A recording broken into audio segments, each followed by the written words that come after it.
బతుకుతాడు పోలీసు అవుతారు. ఏం పద్ధతి? దేనికోసం చేస్తారు? అసలు నేను చేసిన తప్పేంటి, నేను చేసిన అన్యాయం ఏంటి? ప్రజల కోసం బరాబర్ ఆ క్వారీలో ఇబ్బంది అవుతుంది, ఇల్లీగల్గా నడుస్తుంది క్వారీ. అది రేవంత్ రెడ్డి బేనామీ, సీతక్క బేనామీ, కడియం శ్రీహరి బేనామీ, ఎమ్మెల్యే నాగరాజ్ బేనామీ. వాళ్ళ బేనామీలకి కొంచెం ఎన్ని రోజులు రాస్తాడు? ఏం పద్ధతి? అసలు ఈ దేనికి నాకు నోటీస్ ఇవ్వకుండా మీరు ఎట్లా అరెస్ట్ చేస్తారు? రేవంత్ రెడ్డి చెప్తే మీరు అరెస్ట్ చేస్తారు? రేవంత్ రెడ్డి చెప్తే మీరు అరెస్ట్ చేస్తారా? రేవంత్ రెడ్డి ఇదే కాదు కదా, రేవంత్ రెడ్డి మీ జీతం మీద రేవంత్ రెడ్డి ఇస్తారు కదా. ఇదేం పద్ధతి? ఈ పద్ధతి కాదు కదా, ఇదేం పద్ధతి? ఈ పద్ధతి కాదు కదా. ఇది పూర్తిగా అన్యాయం. రేవంత్ రెడ్డి గారు పెట్టుకున్న అక్రమ కేసు ఇది.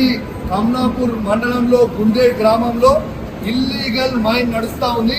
దీనికి ఆయన రేవంత్ రెడ్డి ఆధ్వర్యంలో సీతక్క, తర్వాత కడియం శ్రీహరి, ఎమ్మెల్యే నాగరాజ్ గారి బెనామీ.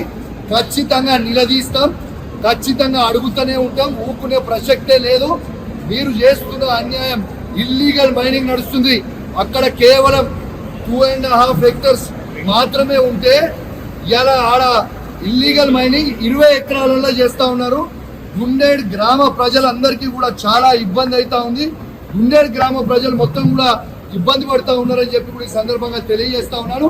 ఆ ప్రజలు ఇలా హెల్మెట్లు పెట్టుకొని మరి చేసే పరిస్థితిగా ఉంది. ఇలా ప్రజలందరూ కూడా గమనించాలి. ఇలా రేవంత్ రెడ్డి గారు చేస్తున్న అక్రమ అరెస్టులు, అక్రమ కేసులకి నువ్వు రేవంత్ రెడ్డి గుర్తుపెట్టుకో. నువ్వు ఎన్ని కేసులు పెట్టినా, ఎన్ని బెదిరించినా భయపడేది లేదు.